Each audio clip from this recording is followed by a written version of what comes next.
Salut les dormeurs. Alors il paraît que dans un café des Champs-Élysées se menaient d'étranges tractations.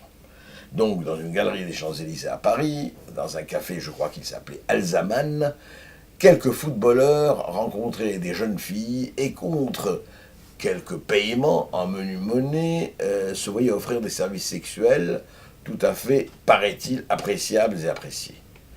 Et on en fait une histoire extraordinaire. Franck Ribéry, Sidney Govou, tous sont accusés d'avoir eu des... Mais attendez, ça s'appelle la prostitution.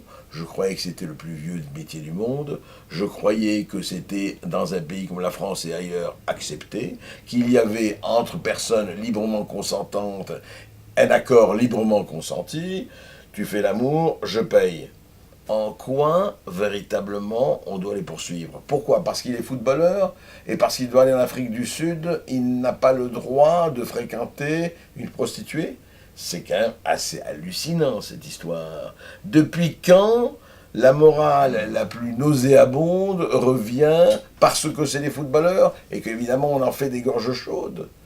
Je croyais encore une fois qu'on était en démocratie, en liberté, et non pas dans un pays qui ressemble de plus en plus, du point de vue de certains de ces médias, à un pays de cache-serrure où les voyeurs regardent par le trou pour voir ce qui se passe dans les caniveaux. Ça suffit comme ça.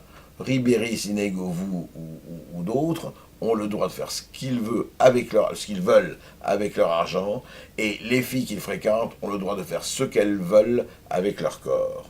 Et vice-versa d'ailleurs, puisqu'il y a autant de prostituées mâles que de prostituées femelles. Alors franchement, foutez la paix aux footballeurs, qui nous donnent d'excellents matchs, et puis pour le reste, eh bien debout les dormeurs, et arrêtez cette fausse morale.